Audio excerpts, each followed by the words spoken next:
despite what the Japanese did during the war, I went to Japan when I was first in Hong Kong in the 60s to see every form of Japanese theatre, because as an undergraduate I'd seen quite a lot of not only British and American movies but Japanese ones, and I was amazed by the stagecraft of Japan and the movie making of Japan.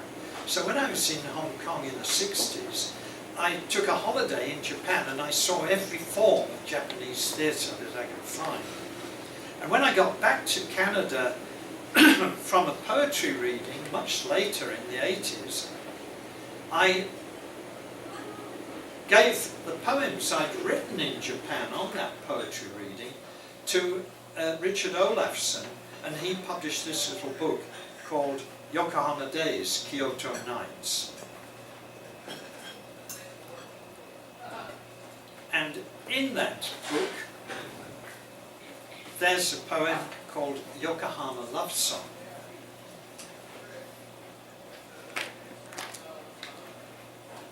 You make no history, no legend from your life. The past is past.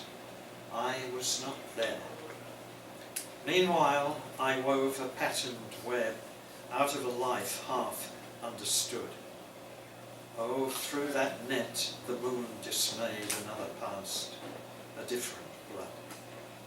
The past is written now. You were not there.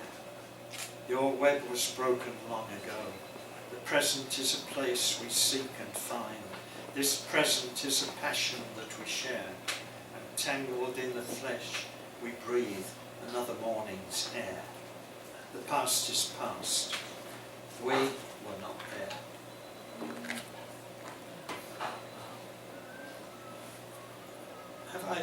How long have I been going on for? I've got 5 minutes. Yeah, I think you got 5 left. Okay.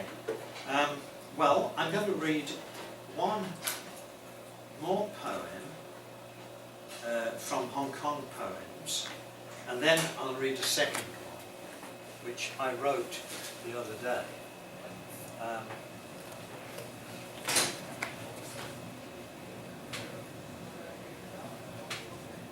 This poem that I'm going to read now, I read actually at a poetry reading for a lot of poets actually in Hong Kong, English and Chinese all reading together. And one of the Chinese poets sang his poems, because that was a Chinese thing that they did in the old days. This is called Love at Dusk, and I like it particularly because of its subject and because of Francoise, but also because a woman who was a Chinese professor went to that poetry reading, and they gave a big dinner for her before she went back to Beijing. And she came up to me and she said, oh, I went to the poetry reading, and she recited this poem from memory. Oh man. And I thought, wow, you know, I couldn't do that. I'm going to read it, I'm sorry. It's called Love at Dusk. A distant fog at dusk wraps up the rhinestone lights of typosed towers.